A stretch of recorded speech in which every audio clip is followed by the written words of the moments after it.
ఉమా కొప్పులింగేశ్వర స్వామి ఆలయం. ఇది మన కోనసీమ జిల్లాలో కొత్తపేట మండలం పల్లివెల గ్రామంలో ఉంటుంది. పూర్వం ఈ గ్రామాన్ని పల్లవపురంగా పిలిచేవారు. కాలక్రమేణా పల్లివెలగా నామకరణం. ఇక్కడి ప్రజలు చెప్పే కథ ప్రకారం ఒకప్పుడు వెలనాటి పూజారి ఈ శివలింగారాధన శక్తి వంచన లేకుండా చేస్తూ ఉండేవాడు. కానీ ఆ పూజారికి ఒక దురలవాటు ఉండేది. ఆయనకు ఒక వేశ్యతో సంబంధం ఉండేది. ఆ పూజారి మీద ఆ రాజ్యపు రాజుకి చాలా ఫిర్యాదులు వస్తూ ఉండేవి. ఇది గమనించి ఒకరోజు ఆ రాజ్యపు రాజు స్వామి దర్శనానికి రాగా ఆ పూజారి స్వామి ప్రసాదం రాజుకు ఇస్తాడు. ఆ ప్రసాదంలో ఒక వెంట్రుక కనిపిస్తుంది. రాజు ప్రశ్నించగా మా శివుడికి జటాజూటం ఉన్నదని రాజుకు చెప్తాడు. అప్పుడు ఆ రాజు పూజారిని జటాజూటం చూపించమని అడగగా పూజారి ఆ రోజు స్వామికి ప్రత్యేక అలంకారంలో ఉన్నాడు కాబట్టి మరుసటి రోజు వచ్చి చూస్తే స్వామివారి జటాజూటం కనిపిస్తుందని ఆ పూజారి చెప్పగా ఆ రాజు ఆ రోజుకి నిస్మరించుకుని తర్వాత రోజు రావడానికి అంగీకరిస్తాడు. కానీ శివలింగం మీద జటాజూటం కనిపించకపోతే ఆ పూజారి తల తీయించి వేస్తానని చెప్తాడు. ఆ రోజు రాత్రంతా శివలింగానికి పూజలు చేసి మహాదేవుని తనను కాపాడమని వేడుకుంటాడు. తర్వాత రోజు రాజు దర్శనానికి వచ్చి చూస్తే శివలింగాన్ని చూస్తే జటాజూటం కనిపిస్తుంది. ఆ రాజుకి ఆ జటాజూటం నిజమో కాదో అని సంశయం కలిగి జటాజూటాన్ని లాగి చూస్తాడు. శివలింగం నుండి నెత్తురు వస్తుంది. వెంటనే రాజు కనుచూపు పోతుంది. అప్పుడు ఆ రాజు శివమహాదేవ అని వేడుకొనగా ఆ రాజుకు కంటి చూపు వస్తుంది. ఆ పరమేశ్వరుడు ఆ రాజుగారికి దృష్టిని ప్రసాదించినందుకు కానుకగాను జిత్తుపాడు అనే గ్రామంలో కొంత భూమిని స్వామిగారికి కానుకగా ఇస్తాడు. జిత్తుపాడు అనే గ్రామం రావులపాలెం మండలంలో పొడగట్లపల్లి గ్రామానికి దగ్గరలో ఉంటుంది. ఇది చాలా ప్రాచీన ఆలయం. 11వ శతాబ్దంలో రాజమహేంద్రవరం రాజధానిగా పరిపాలించిన రాజ నరేంద్రుని కాలంలో ఈ ఆలయాన్ని శ్రీనాథుని కాలంలో అగస్త్య లింగేశ్వరునిగా పూజలు అందుకుంటున్న శ్రీనాథుడు శ్లోకాన్ని వ్రాశాడు. ఈయన తన కాశీఖండము, భీమఖండము, శివరాత్రి మహాత్మయములలో ఈ స్వామిని కొప్పయ్య, కొప్పులింగడు అని గొప్పగా వర్ణిస్తూ ఈ స్వామియే తన ఇంటి ఎలవేల్పని చెప్తాడు. ఈ కాలానికే చెందిన అజ్జరపు పేరేలింగ కవి కూడా తన వడయనంబి విలాసంలో ఈ స్వామిని గురించి వర్ణిస్తూ ఇప్పటికీ ఈ చిన్న గ్రామాన్ని ఒక గొప్ప పట్టణంగా చెబుతూ ఇంద్రుడు ఒక్కసారి ఇక్కడికి వస్తే తన స్వర్గాన్ని మర్చిపోతానని అన్నాడు. ఈ సాహిత్య ధారణ వలన 14వ శతాబ్దం నాటికే పలివెల గొప్ప పట్టణమని, ఇక్కడ వేంచేసి ఉన్న కొప్పులింగేశ్వరుని ఆలయం ఒక ప్రముఖ పుణ్యక్షేత్రం అని తెలుస్తుంది. చారిత్రక ఆధారాల ప్రకారం ఈ ఆలయంలో అనేక శాసనాలు ఉన్నాయి. ఇప్పటి వరకు లభించిన వానిలో పురాతనమైనది 1170కి చెందినది. ఇది ఒక ప్రముఖ కవి యొక్క దాన శాసనము. ఇంకా కాకతీయ పత్రాపరుద్రునికి చెందిన శాసనము, రెడ్డి రాజులకు చెందిన శాసనాలే కాక ముస్లిం రాజైన కుతుబ్ ఉల్ ముల్క్ చెందిన దాన శాసనము ఉండడం విశేషం. ప్రస్తుతం 15వ శతాబ్దం వరకు శాసనాలు లభించాయి. పిఠాపురం రాజావారి పాలనలో కూడా పల్లివెల ఒక ప్రత్యేకమైన ఠానాగా ఉండేది. ఈ ఆధారాల వలన 10వ శతాబ్దం నుండి కూడా రాజులు, ప్రముఖులు, సామాన్య ప్రజలు ఆలయ పోషణ చేసినట్లు తెలుస్తుంది. పత్రాపరుద్రుని కాలంలో ఆలయ జీర్ణోద్ధారణ జరిగినట్లు శిలాశాసనాలు చెబుతున్నాయి.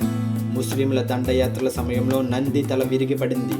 దానిని ఇప్పుడు అతికించడం జరిగింది. దేవాలయానికి కొన్ని విశేషాలు ఉన్నాయి. మొదటిది శివలింగంపై కొప్పు ఉండడం. రెండవది అమ్మవారు స్వామివారి పక్కనే ఉండడం.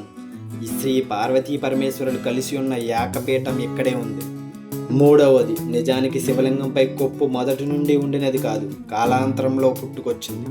ఈ ఆలయానికి తూర్పున కౌశికి, దక్షిణంన సాంకాయాని, పడమరన వశిష్ట, ఉత్తరాన మాండావి, పల్వలాను అంతర్వాహినిగా ఉన్న 5 నదులు చుట్టి ఉన్న ప్రదేశంలో నిర్మించినట్లు చెబుతున్నారు. ఈనాటికి కూడా కౌశికి, వశిష్ఠులతో పాటు గర్భగుడిలో వర్షాకాలంలో నీరు నిండుటచే పల్వలను కూడా చూడవచ్చు. ఇటీవలే గర్భగృహాలను గ్రానైట్ రాయి పరిచి బాగు చేశారు. ఈ ఆలయం పలివెల మధ్యలో 4 ఎకరాల సువిశాల ప్రాంగణంలో ఒకదానిలో ఒకటి ఉన్న 2 ఎత్తైన ప్రాకారాలతో చుట్టూ వీధులతో రాజ్యసంగా ఉంటుంది. ఈ ప్రాంగణంలో ప్రధాన ఆలయాలు, ఎన్నో మండపాలు, పరివార దేవాలయాలు ఉన్నాయి. ఈ మండపాలలో చాళుక్యుల, రెడ్డి రాజుల వాస్తు సంప్రదాయాలను చూడవచ్చు. మనం ఈ ఆలయ ప్రాంగణంలోని మండపాలలో శిల్పాలతో 10వ శతాబ్దం నుండి 17వ శతాబ్దం మధ్య కాల వాస్తుశిల్ప పరిణామాలను చూడవచ్చు. ఈ ఆలయంలోని వివిధ శిల్పాలు కనువిందు చేస్తాయి. ఇవి వెంగి చాణుక్యుల రెడ్డి రాజుల కాలం నాటి శిల్ప లక్షణాలు కలిగి ఉంటాయి. ఈ గర్భగుడిలోని ప్రతిష్ఠించబడిన లింగమునకు ముందు వైపున అగ్రభాగంలో చతురస్రాకారంలో ఒక పొడుచుకు వచ్చిన భాగం ఉంది.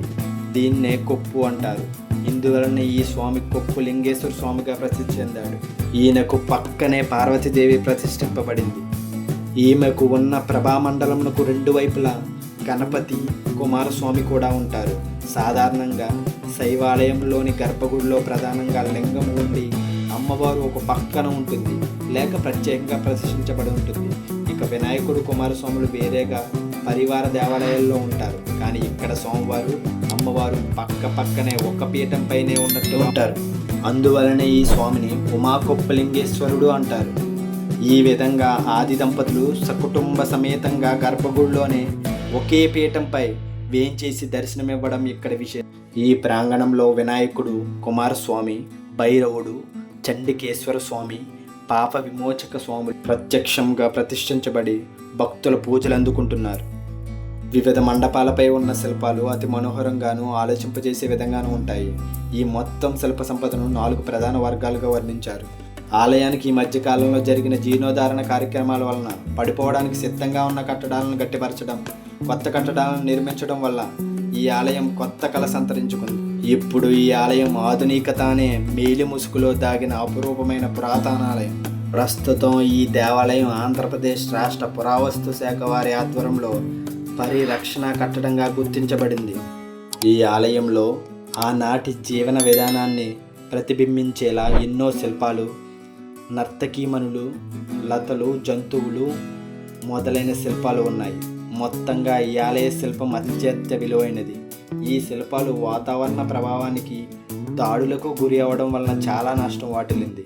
ఇక్కడ ఒక విష్ణాలయం ఉండేదనడానికి ఆధారాలు కూడా ఉన్నాయి. ఆ ఆలయము ఇప్పుడు లేదు. అది కాలక్రమేణా శిథిలమైన అయి ఉండాలి, లేదా ఆలయ వాస్తు శిల్పానికి జరిగిన నష్టంలో ఇది ఒకటై ఉండాలి. అదే కనుక అయితే ఈ ఆలయానికి అధిక శాతంలోని నష్టం జరిగిందని చెప్పవచ్చు.